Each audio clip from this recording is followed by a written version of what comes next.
शिव सूत्र ध्यान विधि नंबर 3। थोड़े फर्क के साथ यह विधि है। भगवान शिव माता पार्वती को संबोधित करते हुए कहते हैं, जोर अब अंतराल पे न होकर मोड़ पर है। बाहर जाने वाली और अंदर आने वाली श्वास एक वर्तुल बनाती हैं। याद रहे, वे समानांतर रेखाओं की तरह नहीं हैं। हम सदा यह सोचते रहते हैं कि जो श्वास शरीर के अंदर जाती है वह सीधी रेखा में जाती है और सीधी रेखा में बाहर आती है। भीतर आने वाली श्वास आधा वर्तुल बनाती है और शेष आधा वर्तुल बाहर जाने वाली श्वास बनाती है।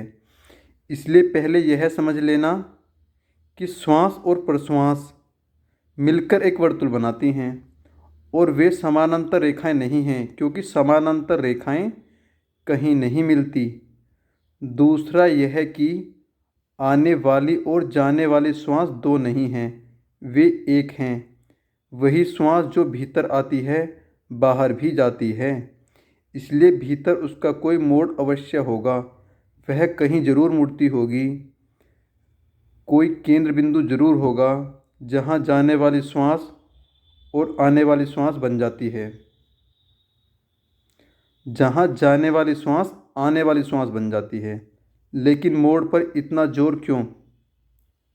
शिव माता पार्वती से कहते हैं कि मोड़ पर ही इतना जोर क्यों?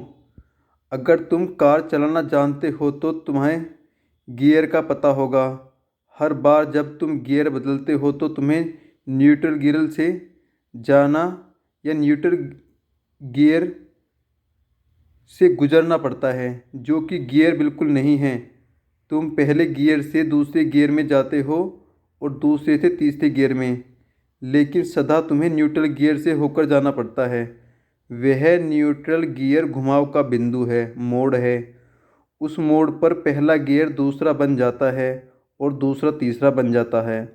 वैसे ही जब तुम्हारी श्वास भीतर जाती है और घूमने लगती है तो उस वक्त वह न्यूट्रल गियर में है, नहीं तो वह नहीं घूम सकती।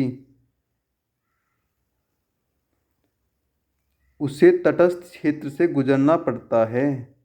उस तटस्थ क्षेत्र में तुम न तो शरीर हो और न ही मन हो, न शारीरिक हो न मानसिक हो, क्योंकि शरीर तुम्हारे अस्तित्व का एक गियर है और मन उसका दूसरा गियर है। तुम एक गियर से दूसरे गियर में गति करते हो, इसलिए तुम्हें एक न्यूट्रल गियर की जरूरत हो, जो न शरीर है और न मन है।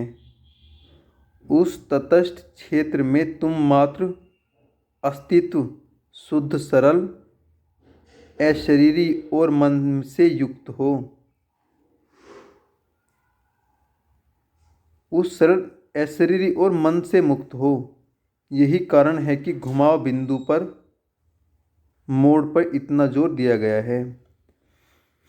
भगवान शिव कहते हैं, यही कारण है कि घुमाव पर, जो दोनों श्वास के बीच में, आने वाली श्वास और बाहर जाने वाली श्वास के बीच में जो घुमाव है, उसी पर जोर दिया गया है। वही केंद्र बिंदु है।